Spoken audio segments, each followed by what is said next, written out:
संधि है यहाँ पर। संधि के तीन भेद हैं, स्वर संधि, व्यंजन संधि, विसर्ग संधि। किसी ने कभी भी लाइफ में अगर हिंदी नहीं पढ़ी है तो कम से कम मेरे डाकी जीवड़ा थोड़ा सा तो याद कर ले। हाँ, थोड़ा तो याद रखो, थोड़ा याद रखो, कम से कम इतना याद रख लो कि स्वर और व्यंजन और विसर्ग इतना तो याद ही कर सकते हो, 1 2 और 3। अब इनमें भी जो स्वर संधि है ना उसके 5 भेद हैं। स्वर संधि के यहां पर 5 भेद दिए गए हैं। दीर्घ संधि होती है जहां दीर्घ हो जाएगा, है ना, दीर्घ आपको दिखेगा। दीर्घीकरण कैसे होगा वो बताऊंगा मैं। गुण संधि है, वृद्धि है। अब दीर्घ और वृद्धि, वृद्धि अलग है, दीर्घ अलग है। यण संधि, अयादि संधि, 5 प्रकार की संधि है। अब जो थोड़ा सा 1 मिनट देखिएगा इधर कि दीर्घ संधि कैसे, दोनों तरफ के समान स्वर मिल जाते हैं। जैसे हिमालय में हिम, अ और आ मिल गया तो आ बन गया। नदी और ई, देखो यहां पर बड़ी ई और बड़ी मिलकर ये भी बड़ी ई बन गई, तो ये दीर्घ स्वर है। ये क्या है, दीर्घ स्वर बन गया। तो शब्दों के बीच में बड़ी मात्रा आपको देखने, सीधा सा अगर कोई स्वर संधि पहचानिए, तुम्हें ज्यादा ज्ञानी नहीं बनना है। शब्दों के बीच में अगर बड़ी मात्रा दिख जाए मतलब दीर्घ स्वर संधि है। बड़ी मात्रा मतलब दीर्घ स्वर संधि। गुण संधि के अंदर ए, ओ और अर आएगा ऐसे, जैसे सुरेंद्र, परोपकार, महर्षि, महर्षि, है ना। तो इसमें क्या होता है कि अ, एक तरफ तो अ और आ होता है, दूसरी तरफ ई, उ और री होता है। तो ई होता है तो ए हो जाता है, उ होता है तो ओ हो जाता है, री होता है तो अर हो जाता है। ए और अर वाला कहीं भी दिखे तो ऐसा थोड़ा दिमाग में सेट करो इसको। गुण संधि के उदाहरण होते हैं वो सारे के सारे, सुरेंद्र है, महेंद्र है, परोपकार है ना, इस तरह से। वृद्धि संधि के अंदर क्या होता है कि एक तरफ तो अ और आ है और दूसरी तरफ ए है, ए और ऐ, तो ऐ हो जाता है, ऐ और औ हो जाता है। जैसे तथैव, यथैव, वनौषध, बड़ी मात्रा है ना, ये वृद्धि हो रही है। शब्दों के बीच में ए और औ की मात्रा होती है ना, ये ध्यान रखना है। इसमें तो क्या होता है, बड़ी मात्रा। इसमें क्या हो जाता है, ए और औ। तो ए और औ है, ओ नहीं है, औ है। तो मेरे भाई ये वृद्धि हो रही है, ए और औ में वृद्धि हो रही है, ये वृद्धि हो रही है, ठीक है। ये वृद्धि हो रही है और वो दीर्घ है। दीर्घ मतलब बड़ी, दीर्घ मतलब बड़ी, वृद्धि मतलब ए और औ। गुण मतलब ए और अर हो जाएगा, ई, उ और री का। अब इधर यण संधि देखो, य से यण संधि। अब य से यण संधि और य से य व र दिखेगा आपको। आपको शब्दों में य व और र दिखेगा। जैसे अत्यधिक, य आ गया। स्वागत व, पितृ उपदेश, ये थोड़े ज्यादा आते हैं। पितृ उपदेश, मातृ उपदेश, है ना। तो इस प्रकार के उदाहरण थोड़े ज्यादा होते हैं। अगर किसी बच्चे ने ये उदाहरण भी रट लिए ना तो इसके मिलते जुलते वो संधि सही करके आ जाएंगे। इसके मिलते जुलते संधि सही करके आ जाएगा, ठीक है। बड़े सिंपल से प्रश्न है।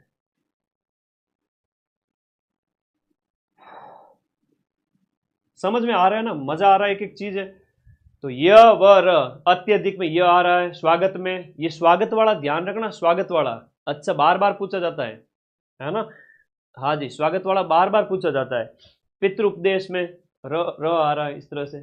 भिन्न स्वर आ जाए ई, उ और री के बाद में। इसमें तो ई, उ और री आ रहे थे और यहां पर ई, उ, री के बाद में भिन्न स्वर आ जाए। जैसे ई यानी अति, ई के बाद में इसमें उ है, इसमें री है, इनके बाद में अलग अलग स्वर आ गए तो वो भिन्न स्वर बन जाएंगे य व र में।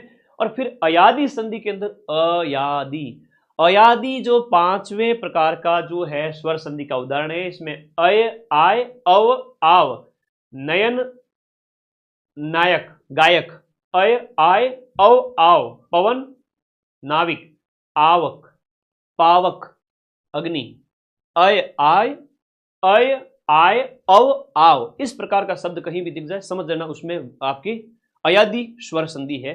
तो ये संधि का फोटो ले लो यार, इस सिर्फ उदाहरण भी रट लिया ना तुमने तो भी तुम उड़ा दोगे कि भाई हाँ, इसको अगर इसका स्क्रीनशॉट किसी बच्चे के पास में, वो संधि सही करेगा ही करेगा। ले लो स्क्रीनशॉट। और मजा आया ना। हाँ, इसीलिए कहते हैं कि स्कूलों में जाते थे ना हम, जब स्कूल जाते थे ना बेटा, पढ़ाई के लिए रोते थे हम, रात दिन एक करते थे। मेरी मम्मी टेंशन करती थी कि ये बच्चा रात को सोता क्यों नहीं है। तो भाई चिमनी की रोशनी में पढ़ते पढ़ते नींद आती थी। सर्दियों में ऐसा होता था कि ऊपर की एक बार तो हुआ, मेरे जो कैप पहनी हुई थी वो भी जल गई थी, है ना, बाल जलते जलते बचे। वरना आज मैं गंजा हो जाता। तो कहने के बाद ये पढ़ाई के प्रति जुनून बहुत था, बेसिक्स स्ट्रांग है, बचपन से ही पढ़ाई के प्रति प्यार बहुत है। ठीक है, इसीलिए तो एक साल में 1 मिलियन बच्चे होने जा रहे हैं भाई। ये भगवान का आशीर्वाद है, माता पिता की जो है उनकी जो शिक्षा, माँ सरस्वती का आशीर्वाद और सबसे बड़ा तुम्हारा प्यार। ये संधि समझ में आई कि नहीं आई? सीधी सीधी सिंपल सी संधि थी, आगे समझ में एकदम जोरदार। तो अब देखो भवन में क्या कौन सी संधि है? अब भवन में आप बता दोगे अव हो रहा है, कौन सा हो रहा है भवन में? अव हो रहा है। अव कहां पर है? ओ और बिन स्वर आएगा, ओ और बिन स्वर आएगा, भ और अन होगा, सीधी सी बात है, भ और अन होगा। अरे होगा कि नहीं होगा ये बताओ ना? होगा ना? हाँ, तो भ और अन होगा, तो कोई बड़ी बात नहीं है। इसका स्क्रीनशॉट हर बच्चे की जेब में होना चाहिए, नहीं हुआ नहीं तो मैं क्लास से बाद में डांटूंगा, फिर ले आओ स्क्रीनशॉट। और ये उदाहरण रटने हैं ज्यादा से ज्यादा, बस ये इतना ही कर लो बहुत है। फिर 5 मिनट में भी कोई बच्चा संधि समझ सकता है, सिर्फ 5 मिनट में भी। और किसी को ज्यादा विद्वान बनना है तो फिर पढ़ते रहो किताबें, क्वेश्चन तो यहीं से आने हैं। संधि का क्वेश्चन आएगा, इससे बाहर नहीं जाएगा, अयादि स्वर संधि। ठीक है ना? हाँ, कम समय में ज्यादा पढ़ो बेटा, कम समय में एग्जाम निकल जाएगा।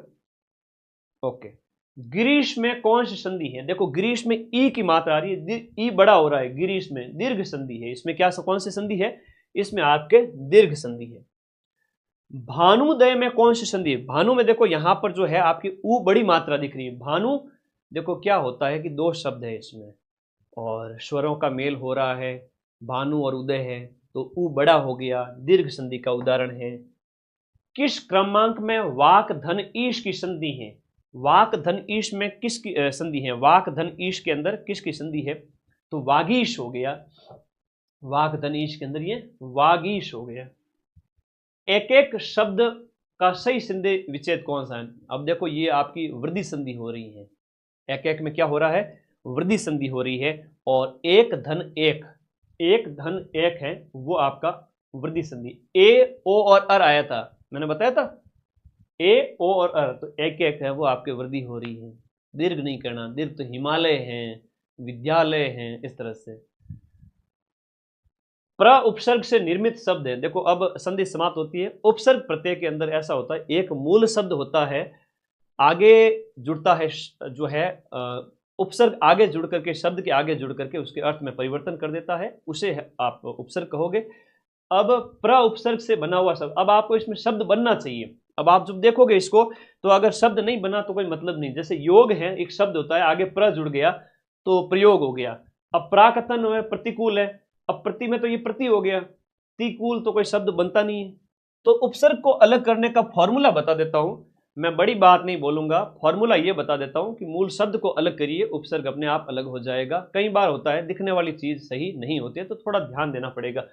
उपसर्ग में क्या होता है कि वे शब्दांश जो किसी शब्द से पहले जुड़ करके उसका अर्थ बदल देवे उपसर्ग कहलाते हैं। जैसे असत्य है तो ये तो मूल शब्द है सत्य, उसके आगे अ जुड़ गया उपसर्ग, तो प्रीफिक्स जिसे हम कहते हैं, इंग्लिश में प्रीफिक्स कहते हैं और हिंदी में उसे उपसर्ग कहते हैं। प्रत्यय मतलब सफिक्स हो गया, तो आगे जुड़ा है सफल, तो ये क्या है बेटा? शब्द है। मेरे प्यारे भाई बहनों कि ये शब्द है, तो मूल शब्द का पहचान अगर हो गई, मूल शब्द की अगर पहचान आपसे हो गई तो आप क्या कर पाओगे? मूल शब्द की जिसने पहचान कर ली वो उपसर्ग अलग कर लेगा। बाकी तो गुरुजी मैं तो प्रतिफल में प्र उपसर्ग निकालूंगा, तो बेटा वो प्रति है और तिफल कोई शब्द नहीं होता है। ठीक है, स्वर संधि की ट्रिक वो बता दी बेटा पीछे शॉर्ट में, इतना तो बता दियो, और क्या बताऊं। तुम 10-10 मिनट देकर भी अपने नंबर बढ़ा सकते हो। मजा आ रहा है कि नहीं आ रहा है? सच बताना पहले तो। अब कई सारे उपसर्ग हैं, जैसे उपसर्ग के कई सारे उदाहरण दिए हुए। ये तो मैंने नेट का सहारा लिया, नेट की कई सारी सामग्री डाउनलोड की और मेरे बारे प्यारे दोस्तों के लिए लगा दूं। तो यहाँ पर आप हैं, ये देखो शब्द है, ऊ के अंदर देखो उजड़ना, उचक्का, ये सब देखो यहाँ पर आपके उपसर्ग है। जैसे हम यहाँ पर उपसर्ग हैं, कायर हैं, काजल हैं, चिर में चिर उपसर्ग हो गए, ये कई सारे होते हैं इसमें। जैसे आप हम बात करें तो जैसे हम बात करें, जैसे प्रत्यर्प, एक शब्द आपके दे देंगे 4th ग्रेड में, जैसे प्रत्यर्पण में कौन सा उपसर्ग है? तो अर्पण एक शब्द होता है और प्रति उपसर्ग होता है। तो शब्द को अलग करना सीखो, जब तक अलग करना नहीं सीखोगे तब तक कुछ नहीं होगा। बस एक इतना ही फॉर्मूला है। और कई बार होता है जैसे शब्द शुद्धि वाक्य शुद्धि के अंदर भी कई बार होता है कि शब्द शुद्धि और वाक्य शुद्धि के अंदर भी आप अगर थोड़ा सा इस खोपड़े का इस्तेमाल करोगे आपके प्रश्न सही हो जाएंगे, मुहावरे लोकोक्ति में भी सही हो जाएंगे, हिंदी में बढ़िया नंबर लेके आने हैं। ठीक है, 50,000 सीटें हैं बेटा, सिलेक्शन तो ले ही लो। अब देखो किस शब्द में प्र उपसर्ग का प्रयोग नहीं किया गया है दिए गए में। देखो प्रकृति, प्रज्वलित और प्रख्यात में है लेकिन प्रत्यूष में नहीं है, प्रत्यूष में नहीं है। प्रत्यागत में कौन सा उपसर्ग है? प्रत्यागत में कौन सा उपसर्ग है बताओ? प्रति धन आगत, तो प्रत्यागत में प्रति हो गया, प्र नहीं होगा। प्रत्येक में कौन सा उपसर्ग है? दिए गए में से प्रत्येक में कौन सा उपसर्ग है? प्रत्येक है। जो उपसर्ग वाले प्रश्न जो बार बार पूछे जा रहे थे मैं वो लेके आ गया। अब तुम्हारी किस्मत अच्छी रही तो इसमें से भी हिंदी सेम टू सेम मिल जाएगी, नहीं तो फिर फॉर्मूले बताए हुए हैं तुम लोग कर ही लोगे, उपसर्ग प्रत्यय वगैरह। पूजनीय शब्द में कौन सा प्रत्यय है? जो शब्द पूछा है देखो, पूजा मूल शब्द होता है, पूज धातु से बना है, संस्कृत से ही तो हिंदी बनी है, तो अनीय है इसके अंदर। क्या है? अनीय है। चतुराई में कौन सा? देखो चतुर और चतुराई, आई या राई, अब प्रत्यय कौन सा होगा बताओ? आई या राई? तो राई नहीं होता है, आई होता है। क्या होता है? आई, चतुर आई। अब देखो क्या होता है, सफिक्स क्या होता है? इंग्लिश के अंदर सफिक्स होता है, हिंदी के अंदर प्रत्यय होता है। प्रत्यय वह शब्द का अंश है जो शब्द के अंत में जुड़ करके उसके व्याकरणिक रूप, या तो व्याकरणिक रूप में या फिर उसके अर्थ में ही चेंज कर देता है। जैसे समाज एक मूल शब्द है, ये मूल शब्द के अंदर जुड़ता है ना, डरना नहीं, यहां बहुत आसान है। मूल शब्द आपको अलग करना आ गया तो समझ में आ जाएगा कि भाई उससे नया शब्द क्या बना। तो समाज में इक जुड़ा तो सामाजिक हो गया, सुगंध में इत जुड़ा तो सुगंधित हो गया, मीठा में आस जुड़ा तो मिठास हो गया। ये पीछे वाले सारे सफिक्स है ना, प्रत्यय है। लोहा में आर जुड़ा लोहार है। अब गुरुजी मैं तो हार प्रत्यय बनाऊंगा, बेटा हार प्रत्यय नहीं होता है, आर होगा, है ना। नाटककार हो गया, बड़ई, बड़ई मैं गुरुजी मैं तो डाई उपसर्ग प्रत्यय में डाई बनाऊंगा, डाई प्रत्यय नहीं है, डाई प्रत्यय को नहीं है। डाई प्रत्यय, डाई तो इस बड़ा और आई शब्द मिलने से बना है, तो तुम्हें जो दिख रहा है वो थोड़ी है, डाई नहीं है। आई, स्वर को भी तो देखो, उस शब्द को पहचानो, है ना। ये कई सारी चीजें होती है, बड़ी कॉमन सेंस के साथ की जा सकती है। बड़ाई, होनहार, है ना। इस तरह से प्रत्यय भी कृत प्रत्यय और तद्धित प्रत्यय के रूप में बांटे गए हैं। कृत के अंदर तो विकारी और अविकारी आते हैं, और तद्धित के अंदर जो कृत भाव, और ये आपको इसमें फंसना नहीं है, ठीक है। कृत प्रत्यय के अंदर जैसे कई सारे उदाहरण मैंने लिखे हैं, जैसे आपका लुटेरा है तो एरा प्रत्यय हो गया, होनहार, चटनी के अंदर ये हो गया, देह में यह प्रत्यय हो गया। खैर मुझे पूरा भरोसा है कि हिंदी में 5 में से 4, 10 में से 8, 10 में से 8, 15 में से 12, 13, 20 में से लगभग 16, 17 क्वेश्चन तुम सही कर दोगे, इतना मुझे पूरा भरोसा है आप लोगों के ऊपर, ठीक है। ओके, किस समास में प्रथम शब्द प्रधान होता है? समास वाली फोटो, अरे वाह भाई वाह, समास की भी फोटो लगा दी आपके मदन सर ने, तो वाह भाई, ये बड़े प्यारे प्यारे प्रश्न पूछे गए हैं। किस समास में पहला पद प्रधान होगा, जिसके ऊपर हम अव्ययी भाव समास कहते हैं? यथा शक्ति, यथा योग्य, आजानु बाहु, ऐसे कई सारे शब्द हैं जो आपके अव्ययी भाव समास के उदाहरण हैं। जैसे अव्ययी भाव समास के अंदर थोड़ा सा ध्यान देना, समास सिर्फ 2 मिनट में क्लियर कर रहा हूं, है ना, समास सिर्फ 2 मिनट में। यहां देखिएगा, बड़ा सीधा सीधा,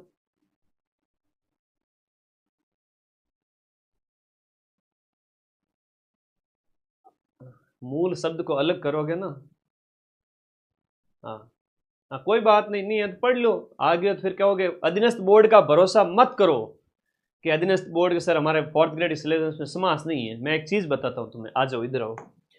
पटवारी के पेपर के अंदर आपके सिर्फ और सिर्फ नेशनल करंट लिखा हुआ था, और सारा का सारा कौन सा करंट दिया? राजस्थान वाला। तो भरोसा मत करो पटवारी के ये अधीनस्थ बोर्ड के ऊपर, और नहीं है तो बेटा तुम मत पढ़ो, स्किप करके आगे बढ़ जाओ, और जिस समय क्वेश्चन आ गया तो 2 नंबर उन बच्चों के ज्यादा आएंगे जो पढ़ के गए। 2 मिनट लगेंगे, बस पढ़ लो। हम बात करें, मैं फिर से कह रहा हूं, अधीनस्थ बोर्ड पे भरोसा मत करो, मत करो, मत करो, ठीक है। अव्ययी भाव समास की बात करें, जैसे प्रारंभ में उपसर्ग जुड़े होते हैं, है ना, उपसर्ग होते हैं, जैसे आ, यथा, ये ज्यादा पूछे जाते हैं, जैसे यथाशक्ति, आ जन्म, आ जानू बाहु, इस प्रकार से। तत्पुरुष समास के अंदर, तत्पुरुष समास के अंदर जैसे आपके समास का विग्रह करने पर आपका जो है को, शे, इस प्रकार के लिए इस तरह से जुड़े होते हैं, जैसे गगन चुंबी, गगन रस से भरा, इस तरह से।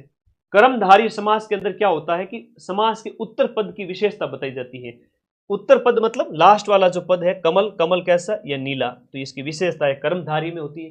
द्वंद्व समास की हम बात करें तो द्वंद्व में आपके योजक चिन्ह और का प्रयोग होता है, जैसे दिन और रात, ऐसे और का भी प्रयोग होता है। द्विगु समास अभी पटवारी में पूछा गया था, जिसमें शुरुआती जो पहला पद है वो संख्यावाचक होता है। और बहुव्रीहि समास के अंदर क्या होता है, देवी देवताओं के शब्द हैं, दो पदों में से किसी तीसरे पद की ओर संकेत किया जाए। लंबा है उदर, जिसका मतलब गजानन के बारे में बात हो रही है। दशानन के मतलब यहां पर रावण के बारे में बात हो रही है, तीसरे के बारे में। नहीं पढ़ना समास, बात खत्म। 2 मिनट लगे, क्या लगा, क्या कुछ भी नहीं लगा। और समास का पक्का प्रश्न आएगा, मैं फिर से तुम्हें लिख के दे रहा हूं, ठीक है। सर राजस्थान करंट आएगा, हम भी सोच रहे थे राजस्थान करंट नहीं आएगा, लेकिन अधीनस्थ बोर्ड ने धोखा दे दिया, क्या करें। नहीं, धोखा दे दिया। अब धोखा दे दिया तो फिर 2 नंबर पीछे रह जाओगे, इससे बढ़िया 2 मिनट में पढ़ लो। सिर दर्द, तो सिर में दर्द। आजानु बाहु, तो ये आपका जो है अव्ययी भाव समास है, इसके अंदर अव्ययी भाव समास है, और जिसके हाथ घुटनों तक लंबे हो। अंतिम पद प्रदान होता है किस समास के अंदर है, आपका लास्ट पद है वो आपका किस पद में अंतिम पद प्रदान होता है, तत्पुरुष के अंदर अंतिम पद प्रदान होता है। रामचरित्र, राम का चरित्र तत्पुरुष होता है। गुरु दक्षिणा, तो गुरु दक्षिणा की हम बात करें तो गुरु के लिए दक्षिणा हो गया, गुरु के लिए दक्षिणा हो गया। द्वंद्व समास बीचों बीच होता है इसका। द्वंद्व समास भूल चूक माता पिता का उदाहरण कौन सा नहीं है, कपीश्वर नहीं है। पाप पुण्य का किस समास का, द्वंद्व समास का उदाहरण है पाप पुण्य, योजक वगैरह आ जाए। मैं फिर से कह रहा हूं, समास, संधि, उपसर्ग, प्रत्यय सारे पढ़ के जाने हैं, ठीक है। पाप पुण्य में द्वंद्व समास हो गया। त्रिफला, 3 आ गया, अक्षर है ना, त्रिफला द्विगु हो गया। नवनिधि में द्विगु हो गया। बहुव्रीहि के अंदर यहां पर बात करें, जैसे यह आपका चंद्र है जिनके शिखर पर भगवान शिव के बारे में कह रहा है, ये आपका कर्मधारी है, राजा का कुमार है तो तत्पुरुष है। चंद्रचूड़ है वो आपके बहुव्रीहि समास है, ये भी पटवारी में भी पूछा गया था चंद्रचूड़ वाला, ठीक है। तो अच्छे प्रश्न है, बार बार पूछे जा रहे हैं, देख लीजिएगा। बहुव्रीहि, भगवान शिव के बारे में बात हो रही है। तीसरा अर्थ है, दोनों पदों में विशेष्य और विशेषण उपमेय उपमान की बात हो रही हो, विशेषताएं बताई जा रही हो। कर्मधारी, नील कमल है, जैसे कर्मधारी समास वगैरह हो गया। हिंदी बहुत सरल है, जिसका समझ में आ गई थानेदार पास कर देगा, ठीक है। और जिसके समझ में नहीं आई तो फिर बैठे रहो। नील कमल में आपका कर्मधारी समास है, ठीक। खुश, आ जाओ। संज्ञा तुम्हारे सिलेबस में है। अब ये मत कहना कि गुरुजी मार तो संज्ञा सिलेबस में नहीं है, ऑनलाइन कुटुला, ठीक है। संज्ञा है सिलेबस में, लखनऊ के लाडे कहीं के। अब सर संज्ञा तो है सिलेबस में, लेकिन अगर परीक्षा में प्रश्न आ गया तो याद कैसे करेंगे। संज्ञा भी है, सर्वनाम भी है। सर्वनाम अगली वाली 500 वाली क्लास क्वेश्चन लेके आऊंगा, 500 क्वेश्चन लाऊंगा उसमें, लेकिन आज संज्ञा पढ़ा के जाऊंगा, ठीक है। संज्ञा के अंदर देखो, किसी व्यक्ति है, नाउन जिसे कहते हैं, व्यक्ति, वस्तु, जाति, द्रव्य, गुण, भाव, स्थान और क्रिया के नाम को संज्ञा कहते हैं, ठीक है। जाति मतलब पशु की जाति। अब जाति में भी कोई बिल्ली आ गई, संज्ञा नहीं है कि सिलेबस में, क्या बात कर रहे हो भाई, संज्ञा तो होनी बिल्कुल है, संज्ञा सर्वनाम सारे हैं, संज्ञा के बिना तो मामला ही नहीं हो। हाँ, मैं सिर्फ एक चीज कराऊंगा, ये लास्ट, सिर्फ ये एक पैराग्राफ, और 4th ग्रेड का जिस दिन पेपर होगा ना, उस दिन संज्ञा और समास के उदाहरण मैं वहां दिखाऊंगा तुम्हें पेपर के अंदर, ठीक है। अधीनस्थ बोर्ड के भरोसा मत करो, क्वेश्चन आएंगे, अगर सिलेक्शन नहीं लेना है तो इन्हें पढ़ के मत जाना, ठीक है। 1-2 मिनट में करा देता हूं। व्यक्तिवाचक, जिसमें व्यक्ति का नाम हो। जातिवाचक, राम जैसे किसी लड़के का नाम है तो लड़का जाति है, लेकिन राम है तो वो व्यक्ति है।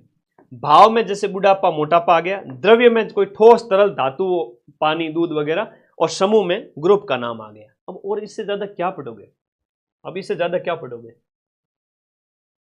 है ना, इससे ज्यादा क्या ही पढ़ोगे। बस हो गया, क्लियर हो गया। सब संज्ञा में इतना ही करना है और आएगी, पक्का प्रश्न आएगा। आधे तो बच्चे जानबूझ के सिलेक्शन से दौड़ बाहर हो जाते हैं कि कई बार वो होशियारी दिखाते हैं अपनी। क्या करूं मैं इन बच्चों का? स्क्रीनशॉट तो मैं दिलाऊंगा, जबरदस्ती दिलाऊंगा। लो स्क्रीनशॉट लो, तुम्हारे मम्मी पापा को जवाब भी तो देना मुझे। लो भाई स्क्रीनशॉट लो।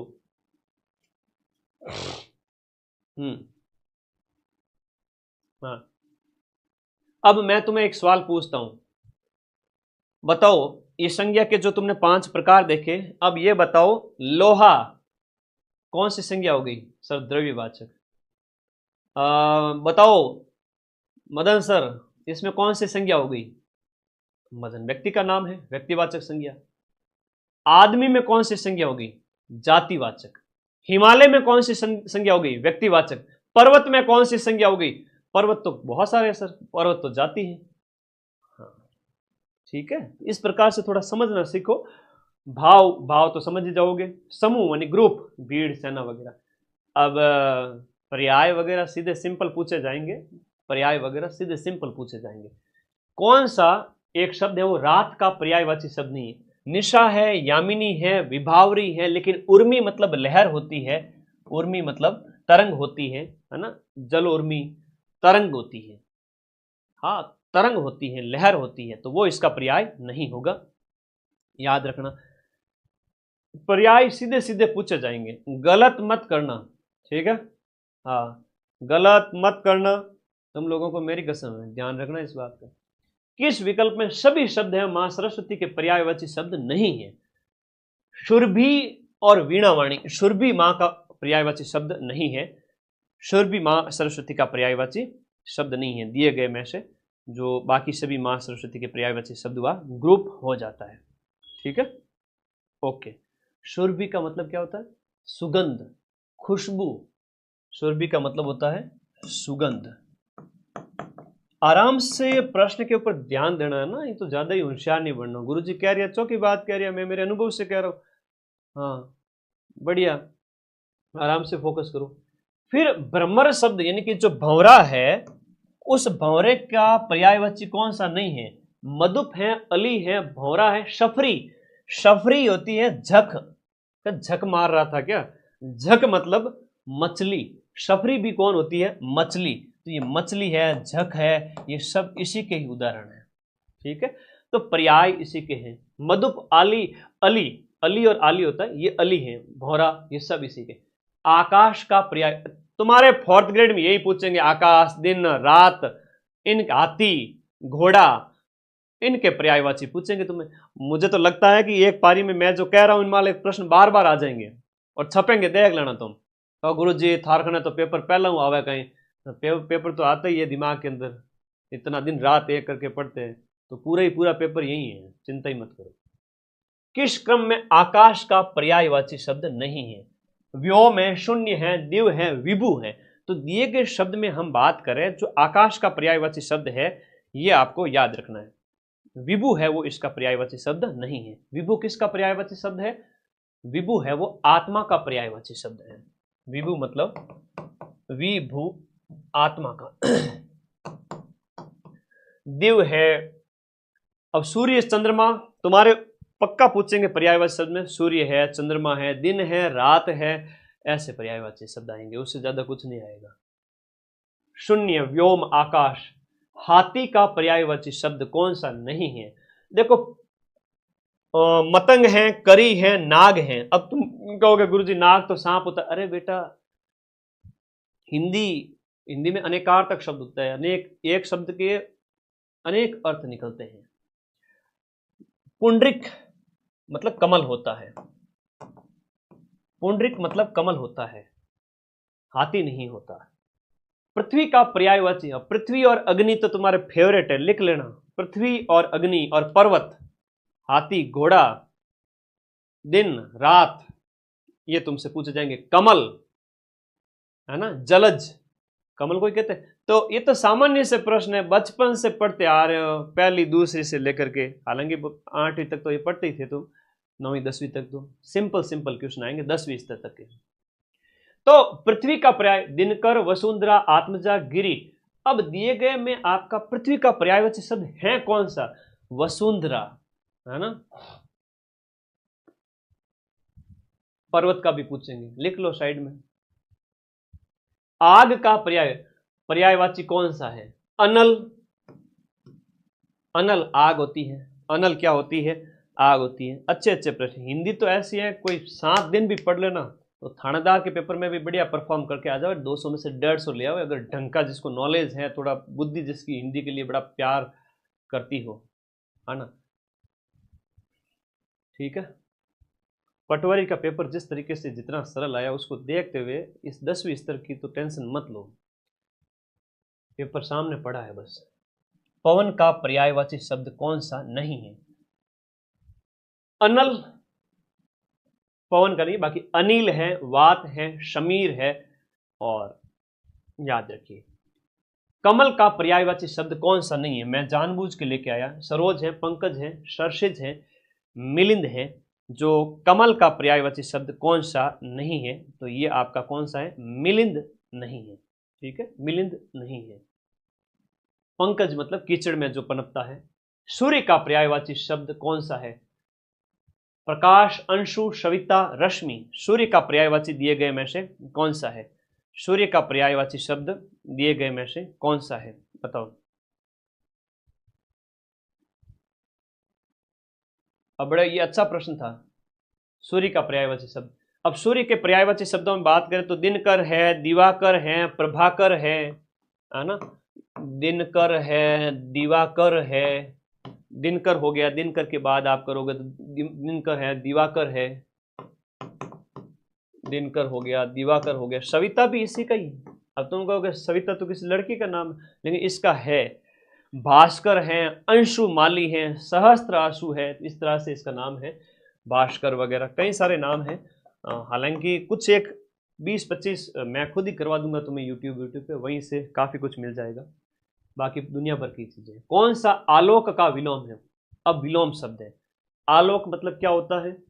आलोक मतलब होता है प्रकाश, और इसका उल्टा बताना है विलोम शब्द के अंदर। अब मैं ये नहीं कह रहा हूं कि ये का ये प्रश्न हूबहू छप जाएगा, हिंदी में समझने की बात होती है। आलोक मतलब प्रकाश होता है, तम मतलब होता है अंधेरा।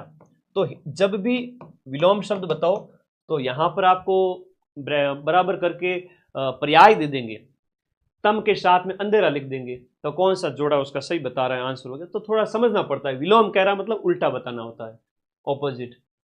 अनुज का सही विलोम है, अनुज मतलब छोटा भाई और अग्रज मतलब बड़ा भाई। तो ये थोड़ा विलोम की बात हो रही है, सामान्य सामान्य प्रश्न आएंगे। मौखिक का सही विलोम है, मौखिक हो गया तो लिखित हो गया। कई बार है ना, आप लोग विलोम में दो मिलते जुलते शब्द दे दिए जाएंगे और वहां पर है वो गलती नहीं करनी। ठीक है, मिलते जुलते शब्दों में गलती नहीं करनी है। हम सोचते हैं यही इसका विलोम होगा, लेकिन कई बार ऐसा नहीं होता है। उपेक्षा करना, ना कि इग्नोर मारना। इग्नोर मारने के साथ साथ यहाँ पर कह रहे मुझे तो खूब उपेक्षा की गई, अरे मुझे सम्मान दिया गया, तो ये प्रकार से ये इसका उपेक्षा अपेक्षा। अब इसमें बच्चे कई बार होता है कि उपेक्षा और अपेक्षा में कंफ्यूज हो जाते हैं। सम्मान होगा, तिरस्कार का सम्मान होता है। ठीक है, तिरस्कार मतलब दुत्कारना, सम्मान मतलब रेस्पेक्ट देना, उपेक्षा मतलब और अपेक्षा हो जाएगा इसका आंसर। अब गुरुजी सरल पेपर है, तो तुम सम्मान करके आ गए तो फिर मामला गड़बड़ हो गया। तो ये बात है, उपेक्षा का क्या हो जाएगा? अपेक्षा हो जाएगा।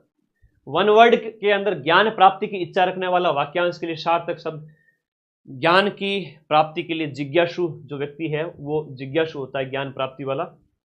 कम बोलने वाला होता है, देखो मित भाषी। कम बोलना मतलब मित भाषी, जिनको थोड़ा ज्ञान हो। अल्पज्ञ होगा, अज्ञ होगा, अभिज्ञ होगा या अनभिज्ञ होगा? ये बड़ा अच्छा प्रश्न है, बार बार पूछा जाता है और वेरी इंपॉर्टेंट क्वेश्चन है। थोड़ा मतलब अल्प, तो अल्पज्ञ, अल्पज्ञ। ठीक है, जो कुछ ना जानता हो, जो बिल्कुल भी कुछ ना जानता हो, उसके लिए क्या शब्द इस्तेमाल किया गया है? जो कुछ नहीं जानता है उसके लिए अज्ञ शब्द है। ये मिलते जुलते शब्द है। जिसे जाना न जा सके वो क्या है?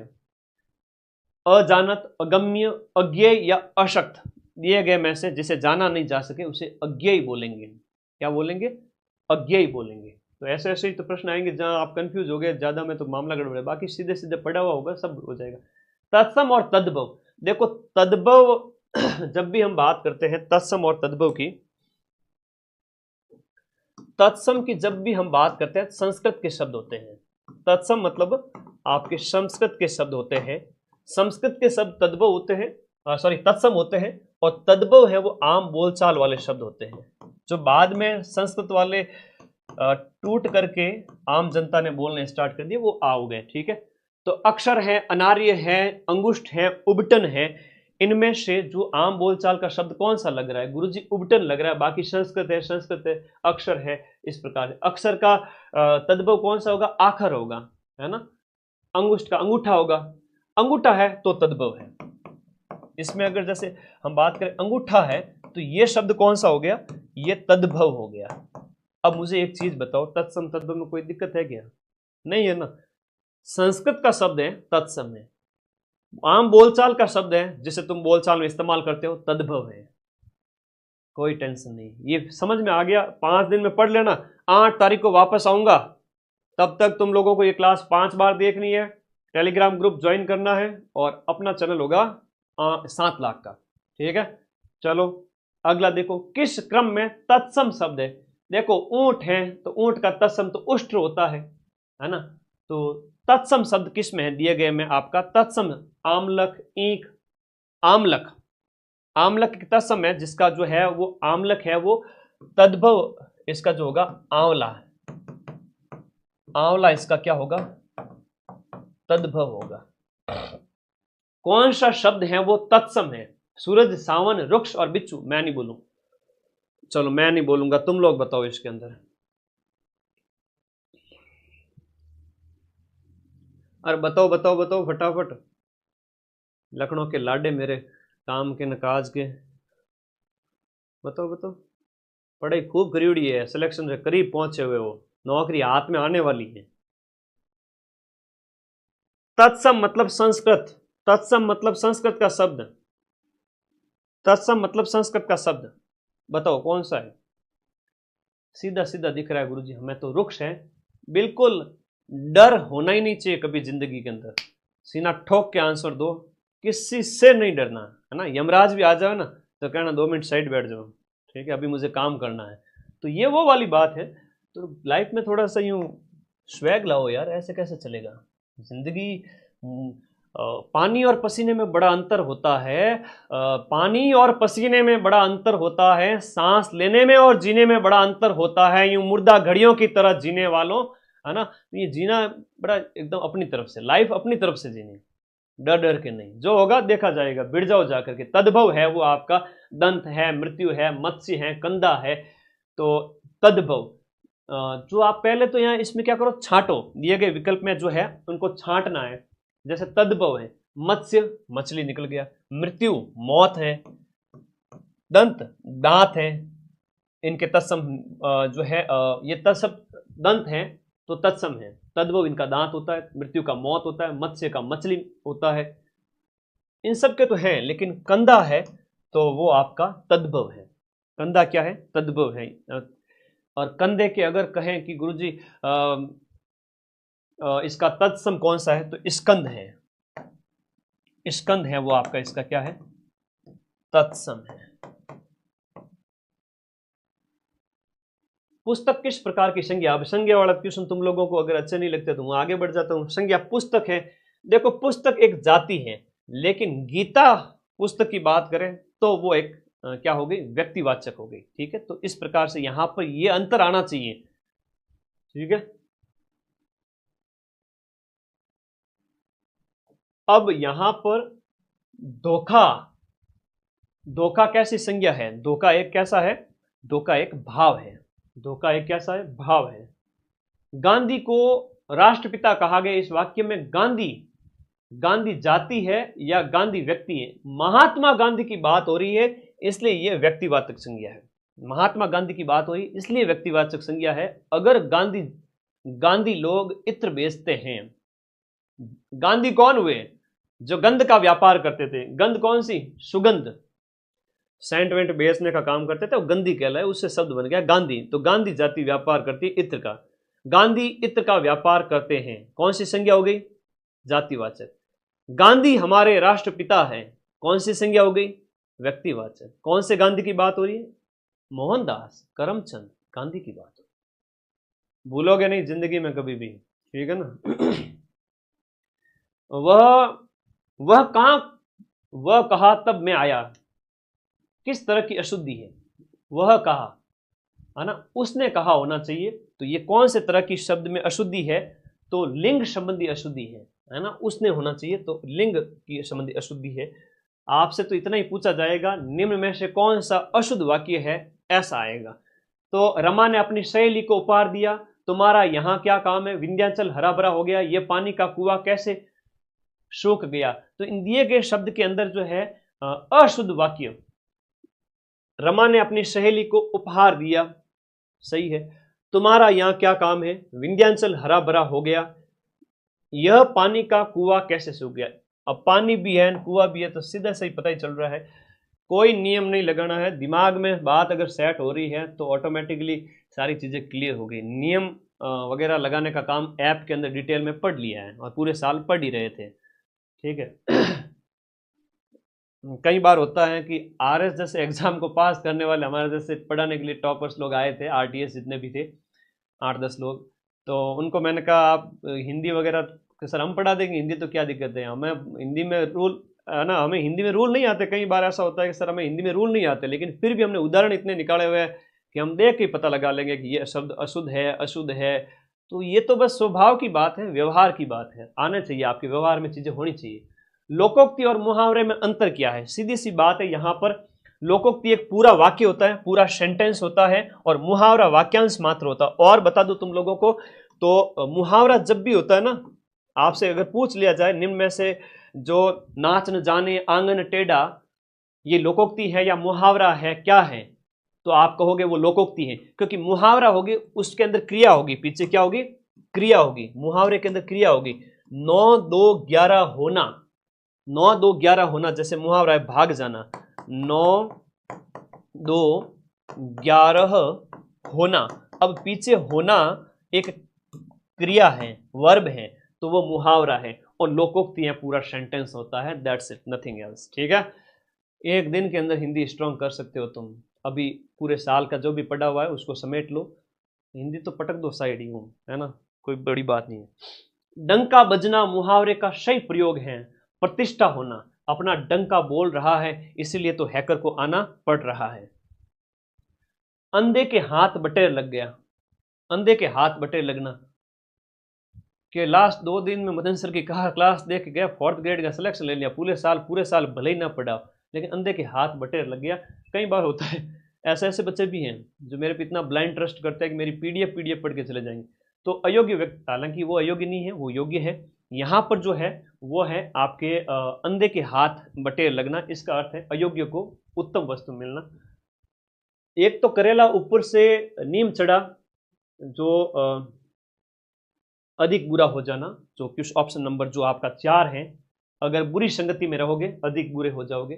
कंगाली में आटा गिला, इस लोकोक्ति का मतलब क्या है? मुसीबत में और मुसीबत आ गई, इसका अर्थ निकालना है। यूं नहीं कि गुरुजी आटा कम था और मिला दिया उसके अंदर कम पड़ गया, वो वाली बात नहीं, इसका नया अर्थ निकालना है आपको। क्या निकालना है? एक तीसरा अर्थ। अब पौ 12 होना एक मुहावरा है। मैं तुम्हें ये नहीं कह रहा कि हिंदी की कई सारी चीजें एक जैसी मिल जाएगी, जीके मिल सकता है, हिंदी गणित वगैरह एक जैसे कैसे मिल सकती है? उसके अंदर तो आपको अपना दिमाग लगाना है। मैंने कुछ फॉर्मूलाज, कुछ कॉमन बातें आपको अपने ज्ञान के बेस पे बता दी कि भाई बच्चों आप लोगों को इस तरह से पढ़ना है, तो आप लोग कहोगे कि यस सर हम सही कर लेंगे, तो वो वाली बात है, ठीक है। तो आपको मदद मिल रही है कि जो है संधि वगैरह है, समास, उपसर्ग, प्रत्यय वगैरह, संज्ञा वगैरह, छुट्टियों में नहीं करे तत्सम तद्भव वगैरह, इतनी सारी चीजें आधे घंटे के अंदर समझा दी। अब तुम मेरे पास बैठे होते तो मैं तुम्हें ये सारी चीजें समझाता। अब इंटरनेट का जमाना है, घर बैठे सारी चीजें पढ़ रहे हो, तो मैं बस समझा रहा हूँ। एक दोस्त भाई कहता ना, एक मोटिवेटर, एक मेंटोर जो तुम्हें गाइड कर सके, तुम्हारे घर में कोई अगर नहीं है तो वो मैं हूँ, ठीक है। पौ 12 होना मतलब कि जीत जाना, कार्य का सफल हो जाना। इसके अंदर दिए गए में पौ 12 होना का मुहावरे का अर्थ क्या है? पौ 12 हो गया मतलब मजे ही मजे, जीत हो गई। आग में घी डालना, तो हवन करना एग्जैक्ट सेम अर्थ नहीं निकलेगा। कभी भी ये मत करना कि 9 2 11 होना मतलब सर गुणा हो रहा है ना, ऐसा थोड़ी होता है। ठीक है, तो ये चीज़ होती है कि आपको आग में घी डालना हो गया, तो जैसे क्यों आग में घी डालने का काम कर रहे हो, इसको तो ऑलरेडी गुस्सा आया हुआ है, क्रोध भड़काना होगा। आहुति करना या हवन करना सेम अर्थ कभी नहीं होगा। एक चीज हमेशा याद रखना, मुहावरा तुमसे पूछा जाएगा, एक नहीं दो पूछे जाएंगे, सेम अर्थ कभी नहीं होगा। जैसे आग में घी डालना मतलब हवन करना, ना भाई ना। हिंदी पढ़नी है तो समझ समझ के पढ़ो, थोड़ी थोड़ी चीजें तो क्लियर करो, कम से कम रटने वाली चीजें तो अच्छी करो। अब कार्यालय पत्र वगैरह तुम्हारे सिलेबस में है, मैंने सिलेबस को देखा, उसमें कार्यालय पत्र भी है, निविदा भी है, कार्यालय आदेश भी है। मैंने कुछ फोटोज लगाए हैं, तुम्हें मजा आएगा, आ जाओ। कि राजस्थान सरकार के कार्यालय पत्रों में सबसे ऊपर क्या लिखा जाता है? कार्यालय पत्र के अंदर सबसे ऊपर लिखा जाता है विभाग का नाम। कार्यालय पत्र के अंदर पारिभाषिक शब्दावली एडमिनिस्ट्रेशन के लिए हम बात करें तो इसका अर्थ हो जाएगा एडमिनिस्ट्रेशन, मतलब प्रशासन होता है। और मेमोरेंडम, अभी मैं पत्र की फोटो दिखाऊंगा सारी, है ना। मेमोरेंडम के लिए सही पारिभाषिक शब्द कौन सा हो जाएगा? मेमोरेंडम मतलब ज्ञापन सौंपना, ज्ञापन होता है ना। एकेडमिक मतलब आपका शैक्षणिक हो गया, एकेडमिक मतलब शैक्षणिक हो गया। काउंसिल लेने की आपकी परिषद हो गई,